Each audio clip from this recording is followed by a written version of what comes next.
तेरी फाइलों में गांव का मौसम गुलाबी है, ये आंकड़े हैं झूठे, ये दावे किताबी हैं। यही असलियत मोदी सरकार की है। और आज जब हमारा महाधिवेशन हो रहा है, इस महाधिवेशन के वक्त ये देश बेरोजगारी से, महंगाई से, आर्थिक असमानता से, भूखमरी से, कुपोषण से, बढ़ती हुई गरीबी से और अडानी के एक बड़े स्कैम से जूझ रहा है, जिस पर इस सरकार की चुप्पी बरकरार है। और इसीलिए हमारा जो रेजोल्यूशन है, हमारा जो प्रस्ताव है, वो इस सबको छूता है। मोदी सरकार से बेरोजगारी की बात करो तो कहते हैं पकौड़ा तल लो, पर पकौड़ा तलने वाला तेल आपने 90 से 220 कर दिया और आटे पर भी जीएसटी लगा दिया। पकौड़ा तले तो तले कैसे? महंगाई की बात करो तो इस देश की वित्त मंत्री कहती है मैं तो लहसुन प्याज नहीं खाती, बाकी देश खाता है।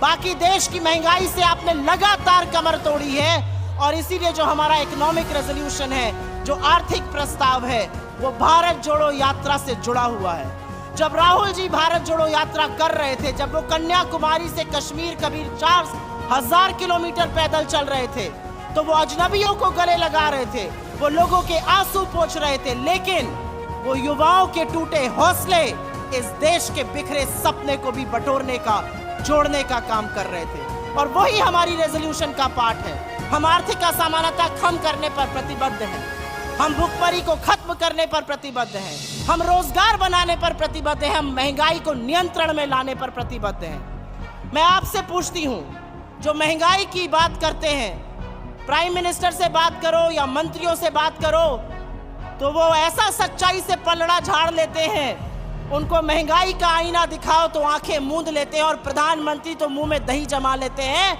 वही दही जिस पर उन्होंने जीएसटी लगा दिया है। ये देश महंगाई से जूझ रहा है, इस देश की आय कम हुई है, बेरोजगारी ज्यादा, और इसीलिए महंगाई एक बहुत बड़ी भयावह समस्या हमारे सामने बनकर खड़ी है। क्या कुछ किया नहीं जा सकता है महंगाई को लेकर? बहुत कुछ किया जा सकता है। क्या महंगाई खत्म नहीं हो सकती है? क्या पेट्रोल डीजल का दाम नियंत्रण में नहीं आ सकता? आ सकता है। लेकिन ये सरकार मुनाफाखोरी करना चाहती है, ये पैसा बनाना चाहती है, आपकी जेब पर डाका डालना चाहती है, इसलिए महंगाई को खत्म करने का नाम नहीं ले रही। मैं आर्थिक असमानता पर बात करूंगी। 1% देश के पास 40% संसाधन है। 1% देश के पास अगर 40% संसाधन है, तो अडानी जी के महास्कैम के बारे में कौन बात करेगा?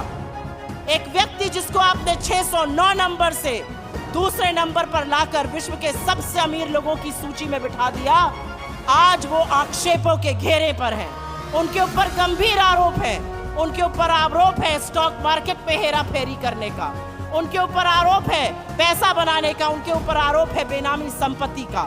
आपने उनको मोनोपोली दी पोर्ट में, एयरपोर्ट में, कृषि में, खाद्य में, सीमेंट में, रिन्यूएबल एनर्जी में। लेकिन जब आज उनके आक्षेप सामने आए हैं, आरोप सामने आए हैं, तो प्रधानमंत्री का गला सूखने लगता है। और जब राहुल जी उनसे लोकसभा में और हमारे अध्यक्ष उनसे राज्यसभा में सवाल पूछते हैं, तो उनके कांपते हाथों से वो पानी पीते हैं। लेकिन एक भी संस्थान उनके खिलाफ एक्ट नहीं करता है। कहाँ है सेबी, कहाँ है आरबीआई, कहाँ है डायरेक्टरेट ऑफ रेवेन्यू इंटेलिजेंस, कहाँ है ईडी, कहाँ है इनकम टैक्स, कहाँ है एसएफआईओ, कहाँ है एमसीए?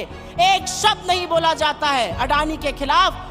दुनिया भर के संस्थान, दुनिया भर के मार्केट्स, दुनिया भर के बैंक उनके खिलाफ एक्शन ले रहे हैं, लेकिन हमारे देश में उनके खिलाफ एक्शन नहीं लिया जाएगा। और मैं उत्तर प्रदेश से आती हूँ और वहां पर एक लाइन है, जब सैया भय कोतवाल तो डर काहे का, और यही असलियत है। एक व्यक्ति एक्शन लेने को तैयार नहीं है। डाउ जोन्स और एसएनपी एक्शन ले रहा है, स्टैंडर्ड चार्टर्ड एक्शन ले रहा है, क्रेडिट स्विस एक्शन ले रहा है, सिटी बैंक एक्शन ले रहा है, यूके का रेगुलेटर एक्शन ले रहा है, लेकिन हम एक्शन लेने को तैयार नहीं है। और इसका खामियाजा ये देश भुगत रहा है। जब आप एक कारोबारी को लेकर दुनिया भर में घूमते हैं और उनका व्यवसाय बढ़ाने की कोशिश करते हैं, तो आप बेरोजगारी पर, महंगाई पर, बढ़ती गरीबी पर, आर्थिक असमानता पर बोलने का ना हौसला रखते हैं, ना बोलने की नैतिकता रखते हैं। बहुत लंबी बात नहीं करनी है। यहाँ पर मैं ये जरूर कहूंगी कि हमारी जो चुनी हुई सरकारें हैं, चाहे वो राजस्थान हो, हिमाचल हो, छत्तीसगढ़ की सरकार हो, लोगों की बात सुनती है और उसी के बल पर हमारा नीति निर्माण होता है। चाहे ओल्ड पेंशन स्कीम हो जो हमारी तीनों सरकार ने करी, या चाहे अर्बन मनरेगा हो, या हेल्थ की व्यवस्था हो, या न्याय स्कीम जो छत्तीसगढ़ ने लॉन्च करी, यही हमारा खाका है, यही हमारा प्रारूप है। यूपीए की सरकार ने 2004 से 14 के बीच में 27 करोड़ लोगों को गरीबी की सीमा रेखा से निकाला था और 23 करोड़ लोगों को गरीबी की सीमा रेखा के नीचे वापस ढकेलने का काम मोदी सरकार ने किया है। तो मैं अंत में सिर्फ इतना कहूंगी कि 1991 में एक बहुत बड़ा परिवर्तन हुआ था, इकोनॉमिक लिबरलाइजेशन हुआ था इस देश में, और आज वक्त आ गया है एक नई सोच का, एक नई आशा का, एक नई उम्मीद का, जो भारत जोड़ो से जग रही है, जो कांग्रेस के इस मंच से जग रही है, जो हमारे नेताओं से जग रही है। युवाओं को रोजगार देना हमारा परम कर्तव्य है। और अगर आप मुझसे पूछिए कि नंबर 1 टू नंबर 10 क्या प्राथमिकता होनी चाहिए सरकार की, तो रोजगार, रोजगार, रोजगार और महंगाई को खत्म करना होना चाहिए। युवाओं की बात करना इसलिए जरूरी है क्योंकि कहते हैं तलवारों की धारों पर इतिहास हमेशा बनता है, जिस ओर जवानी मुड़ती है उस ओर जमाना मुड़ता है। इसीलिए युवाओं की बात करनी जरूरी है, महिलाओं की बात करनी जरूरी है, खेतिहर मजदूर की बात करनी जरूरी है, किसान की बात करनी जरूरी है, और उसी का खाका हमारा इकोनॉमिक रेजोल्यूशन तैयार करता है। हम प्रतिबद्ध हैं सबको, और हम आशा और विश्वास करते हैं कि जनता हमारा साथ देगी, और हम जो करना चाहते हैं जनता के लिए वो जरूर करेंगे। इन सब बातों को ध्यान में रखते हुए मैं आपसे हाथ जोड़ के विनम्रता से निवेदन करती हूँ कि कमलनाथ जी की अध्यक्षता में जो आर्थिक प्रस्ताव यहाँ पे रखा गया उसका हाथ उठाकर अनुमोदन करने का कष्ट करें।